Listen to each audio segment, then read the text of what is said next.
അഭിഭാഷകർ Harippad police station ഉപരോധിച്ചു. അജിത് ശങ്കർ എന്ന അഭിഭാഷകന്റെ ഓഫീസ് ഒഴിപ്പിച്ച ഗുണ്ടകൾക്കെതിരെ പോലീസ് കേസെടുക്കാത്തതിൽ പ്രതിഷേധിച്ചാണ് ഉപരോധം. ഈ വാർത്തയുമായി ബന്ധപ്പെട്ട വിവരങ്ങൾ കൂടി. ഇന്ന് രാവിലെയാണ് ഹരിപ്പാട് പോലീസ് സ്റ്റേഷൻ ഒരു വിഭാഗം അഭിഭാഷകർ ഉപരോധിച്ചത്. ഹരിപ്പാട്ടെ അജിത് ശങ്കർ എന്ന അഭിഭാഷകന്റെ ഓഫീസ് ഗുണ്ടകളെ ഉപയോഗിച്ച് ഉന്നത പോലീസ് ഉദ്യോഗസ്ഥന്റെ ഒരു ബന്ധുവിന്റെ കെട്ടിടത്തിലായിരുന്നു ഈ അജിത് ശങ്കറിന്റെ ഓഫീസ് പ്രവർത്തിച്ചിരുന്നത്. കെട്ടിട ഉടമയുമായി കേസ് നടത്തിയിരുന്നു. പക്ഷെ അജിത് ശങ്കർ എന്ന അഭിഭാഷകന് അനുകൂലമായിരുന്നു കോടതിയുടെ വിധി.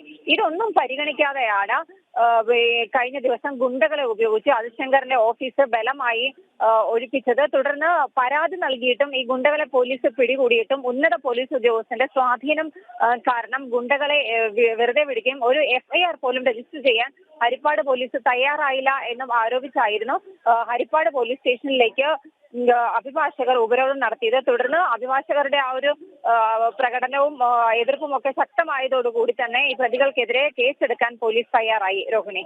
ശരി, നിഷ ദിലീപാണ് വിവരങ്ങൾ നൽകിയത്.